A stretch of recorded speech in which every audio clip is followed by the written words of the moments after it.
Good morning, boys and girls. Sorry I didn't post yesterday. It was a busy day. So here we are for chapter 8. Do you remember what happened last time? It was Charlie's birthday.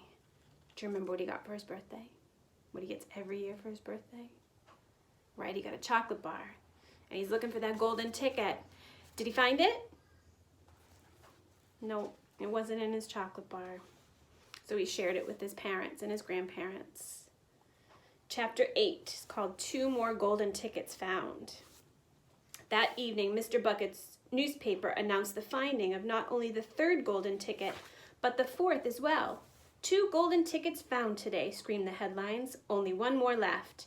All right, said Grandpa Joe, when the whole family was gathered in the old people's room after supper. Let's hear who found them. The 3rd ticket, read Mr. Bucket, holding the newspaper up close to his face because his eyes were bad and he couldn't afford glasses. The 3rd ticket was found by a Miss Violet Beauregard. She was a great excitement in the Beauregard household when our reporters arrived to interview the lucky young lady. Cameras were clicking and flashbulbs were flashing, and people were pushing and jostling and trying to get a bit closer to the famous girl. And the famous girl was standing on a chair in the living room, waving the golden ticket madly at arm's length, as though she were flagging a taxi. She was talking very fast and very loudly to everyone, but it was not easy to hear all that she said, because she was chewing so ferociously upon a piece of gum at the same time.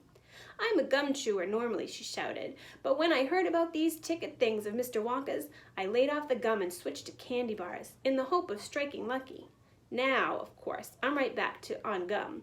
I just adore gum. I can't do without it. I munch it all day long, except for a few minutes at meal times, when I take it out and stick it behind my ear for safekeeping.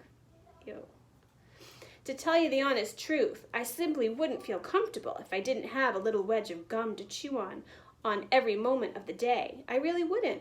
My mother says it's not ladylike, and it looks ugly to see a girl's jaws going up and down like mine do all the time. But I don't agree. And who's she to criticize anyway? Because if you ask me, I'd say that her jaws are going up and down almost as much as mine are, just from yelling at me every minute of the day.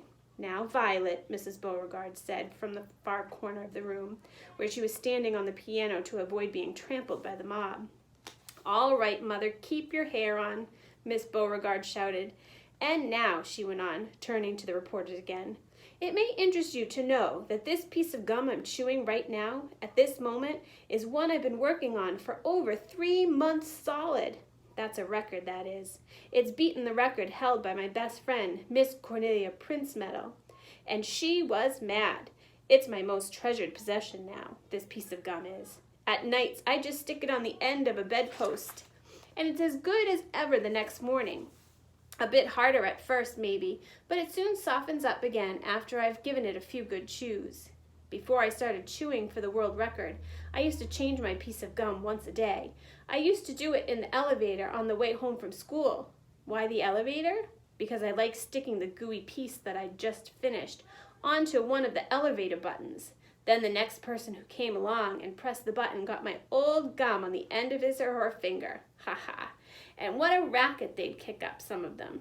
You get the best results with women who have expensive gloves on. Oh yes, I'm thrilled to be going to Mr. Wonka's factory, and I understand that afterwards he's going to give me enough gum to last me for the rest of my whole life. Whoopee! Hooray! Beastly girl, said Grandma Josephine. Despicable, said Grandma Georgina. She'll come to a sticky end one day, chewing all that gum. You see if she doesn't. And who's got the 4th golden ticket, Daddy? Charlie asked. Now let me see, said Mr. Bucket, peering at the newspaper again. Ah, yes, here we are. The 4th golden ticket, he read, was found by a boy called Mike TV. Another bad lot, I'll be bound, muttered Grandma Josephine. Don't interrupt, Grandma, said Mrs. Bucket.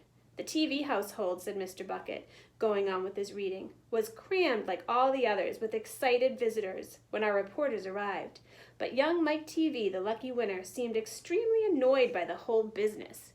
Can't you fools see I'm watching television, he said angrily. I wish you wouldn't interrupt. The 9-year-old boy was seated before an enormous television set, His eyes glued to the screen, and he was watching a film in which one bunch of gangsters was shooting up another bunch of gangsters with machine guns.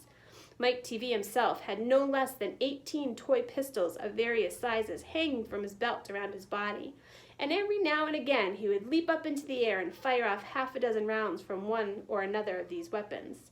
"Quiet," he shouted when someone tried to ask him a question. Didn't I tell you not to interrupt? This show is an absolute whiz-banger. It's terrific. I watch it every day. I watch all of them every day, even the crummy ones, where there's no shooting. I like the gangsters the best. They're terrific, those gangsters, especially when they start pumping each other full of lead, or flashing the old stiletto, or giving each other the 1, 2, 3 with their knuckle dusters. Oh boy, what wouldn't I give to be doing that myself? That's the life, I tell you. It's terrific." "That's quite enough," snapped Grandma Josephine. "I can't bear to listen to it." "Nor me," said Grandma Georgina. "Do all children behave like this nowadays? Like those brats we've been hearing about?" "Of course not," said Mr. Bucket, smiling at the old lady in the bed. "Some do, of course. In fact, quite a lot of them do. But not all." "And now there's only one ticket left," said Grandpa George. "Quite so," sniffed Grandma Georgina. "And just as sure as I'll be having cabbage soup for supper tomorrow, that ticket'll go to some nasty little beast who doesn't deserve it." I wonder who's going to get the last ticket. Do you think it's going to be a kid that doesn't deserve it? I don't know. We'll have to see what happens. Next chapter's Grandpa Joe takes a gamble. We'll see who finds that last golden ticket. Can't wait to see what Mr. Wonka's factory is like inside. Have a wonderful day. Get outside and enjoy the beautiful weather. Have a good weekend.